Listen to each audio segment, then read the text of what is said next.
Hello बंधू भगिनींनो, नागपूर नरखेड या परिसरातून आपण ज्या ग्रंथामध्ये पाहिलेलं आहे, मी गिरधर महाराज रवराडे बोलतो। ज्या मुलीला बाबांनी मारलं होतं ती प्रियंका आणि तिचा परिवार आता रामटेके आहे, ते बरोबर आहे।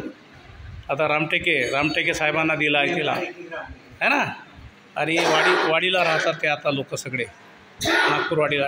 डिफेन्समध्ये आहे का कामाला? तुम्ही कामाला कशात आहे? असं काय, वाडीलाच का? बरं बरं। ही आहे प्रियंका नारनवरे खरी।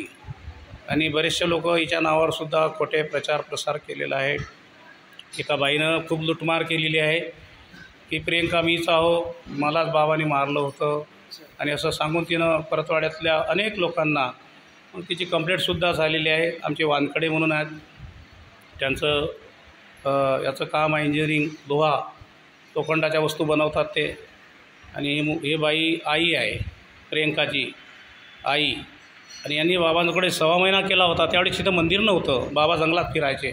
हे ताराचंद दादा हे माझ्याकडे, बाबाकडे आम्ही जंगलात राहत होतो अशा काळात। आणि हिची आत्या राहत होती, काय नाव तिचं?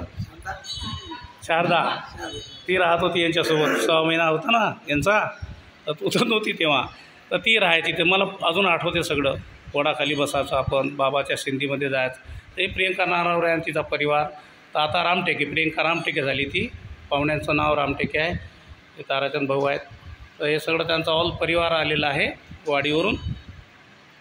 तर लक्षात ठेवायच्या पुढं मागं पुढे आले तर ही पोरगी कुठं जात नाही, काही नाही, तिचं कामधंदा सगळं वाडीमध्येच आहे। पाहुणे कामाला आहेत आणि ते पण छोट्या मोठ्या काम करत असेल आपल्या कुटुंबासाठी, असं काही नाही आहे। आणि जे लोक बाबांच्या नावावर एक खोटंनाटं पसरवतात त्यांच्यासाठी विशेष हा व्हिडिओ मी बनवत आहो बंधूजनो।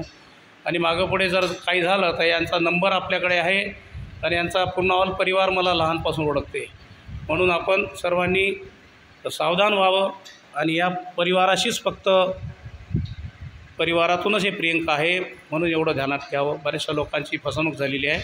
धन्यवाद। जय जय गुणवंत, जय जय गुणवंत, जय जय गुणवंत।